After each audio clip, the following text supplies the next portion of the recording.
بسم اللہ الرحمن الرحیم۔ اس چینل پہ میں آپ کو کہانیاں سناؤں گا جو آپ بچپن میں پڑھا کرتے تھے۔ رسالہ تعلیم و تربیت اس میں سے یہ کہانی ہے۔ شکریہ بچے۔ تو شروع کرتے ہیں اپنی کہانی۔ کلیم صاحب جہاز میں سوار ہوئے تو اپنی سیٹ پر ایک ہنستے مسکراتے معصوم چہرے کو پا کر حیران ہو گئے۔ کچھ دیر وہ تذبذب کی حالت میں رہے کہ اسے اٹھائیں یا دوسری سیٹ کا انتظام کریں، لیکن اس سے پہلے ہی وہ بچہ سمجھ گیا کہ یہ ان کی سیٹ ہے۔ آپ آ جائیں، اس نے دوسری سیٹ کی طرف سرکتے ہوئے کہا۔ بیٹے اگر آپ کو یہ سیٹ پسند ہے تو آپ ادھر ہی بیٹھ جائیں، کلیم صاحب پیار بھرے لہجے میں بولے۔ جی انکل۔ بچہ ان کی طرف میٹھی نظروں سے دیکھتا ہوا ان کی سیٹ پر آ گیا۔ کلیم صاحب دوسری سیٹ پر چلے گئے۔ ابھی وہ بیٹھ بھی نہ پائے تھے کہ جہاز کی راہداری میں سے آتے ہوئے دو افراد پر ان کی نظر پڑی۔ ایک آدمی کے ہاتھوں میں ہتھ کڑی لگی ہوئی تھی اور دوسرا آدمی اسے پکڑ کر لا رہا تھا۔ وہ سادہ لباس میں کوئی پولیس والا تھا۔ کلیم صاحب کے دیکھتے ہی دیکھتے وہ ان کے سامنے والی نشست پر آ بیٹھے۔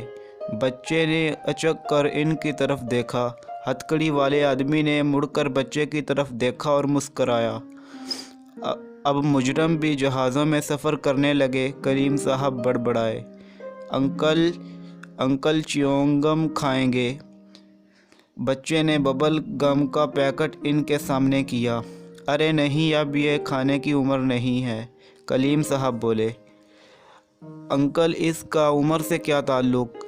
زیادہ عمر کی وجہ سے کھانا بند تو نہیں ہو جاتا، بچے نے کہا۔ کلیم صاحب نے اس کے ہاتھ سے چوئنگم اٹھا لی۔ بچے نے دھیرے سے ایک چوئنگم اٹھا کر اگلی سیٹ پر بیٹھے ہتھکڑی لگے مجرم کو گود میں بھی پھینک دی۔ اس نے چونک کر پیچھے دیکھا اور بچے کی معصومیت پر مسکرا کر رہ گیا۔ بیٹے کیا نام ہے تمہارا؟ کلیم صاحب نے پوچھا۔ اسد علی، گڈو بھی کہتے ہیں مجھے، اس نے معصومیت سے جواب دیا۔ اسد بیٹے، تم نے اس مجرم کو چنگم کیوں دی؟ انکل وہ آدمی بھی تو ہے، اس نے بڑے سادہ انداز میں کہا تو کلیم صاحب لاجواب ہو گئے۔ ہاں آدمی تو ہے۔ اتنی دیر میں اس مجرم نے پھر سے مڑ کر ان کی طرف دیکھا۔ اسد نے اپنے بیگ میں سے برگر نکال کر اسے تھما دیا۔ اس نے شکریہ کے انداز میں اس کی طرف دیکھا اور ندیدوں کی طرح کھانے لگا۔ اس کے ساتھ بیٹھے پولیس والے نے مڑ کر اسد کو گھورا، لیکن وہ قطعاً متاثر نہ ہوا اور ایک جوس کا پیکٹ بھی اسے دے دیا۔ کلیم صاحب خاموش ہو کر بیٹھ گئے۔ کچھ دیر بعد مجرم کے ساتھ بیٹھے پولیس والے نے اس کی ہتھکڑی اپنی کلائی سے اتار کر سیٹ کے ساتھ باندھ دی اور خود اٹھ کر پائلٹ کی سیٹ کی طرف چلا گیا۔ اس نے موقع غنیمت جانا، جھٹ سے کلیم صاحب کے آگے سے گزر کر مجرم کے ساتھ جا بیٹھا۔ اس مجرم نے حیرت سے اس کی طرف دیکھا۔ اسد مسکرا دیا۔ آپ حیران کیوں ہوئے ہیں؟ ہاں بچے، میں تم پہ حیران ہوں۔ لوگ مجرموں سے ڈرتے ہیں اور تم نے مجھے برگر کھلایا، جوس پلایا اور اب یہاں میرے ساتھ آ بیٹھے ہو۔ اصل میں تھوڑا سا شرارتی بھی ہوں اور بہت پیارا بھی۔ یہ کیا کہا؟ اس نے انوکھے انداز میں آنکھیں پٹپٹائیں۔ تو کیا نہیں لگتا؟ اسد نے اس کی طرف جھٹکتے ہوئے کہا۔ بھائی پیارے تو بہت ہو اور شرارتی البتہ کم لگتے ہو، لیکن سوال تو وہی ہے کہ تم یہاں کیوں آئے ہو؟ اس کی ایک وجہ ہے، اسد نے اداسی سے کہا۔ لوگ کہتے ہیں، بلا شکایت کرتے ہیں کہ میں اپنی عمر سے بڑا بنتا ہوں۔ بھلا آپ ہی بتائیے، میں آپ کو اگر آدمی پہلے اور مجرم بعد میں سمجھوں تو آپ میرے بارے میں کیا سوچیں گے؟ بہت اچھا سوچوں اور سمجھوں گا، لیکن یہ بتاؤ مجھے، یہ آدمی پہلے اور مجرم بعد میں کیوں ٹھہرا رہے ہو؟ تمہیں اس بات کی کیا سمجھ؟ انکل بات یہ ہے کہ مجھے اچھی کتابیں پڑھنے کا بہت شوق ہے۔ انہی کتابوں نے مجھے یہ سکھایا کہ کوئی شخص جب پیدا ہوتا ہے تو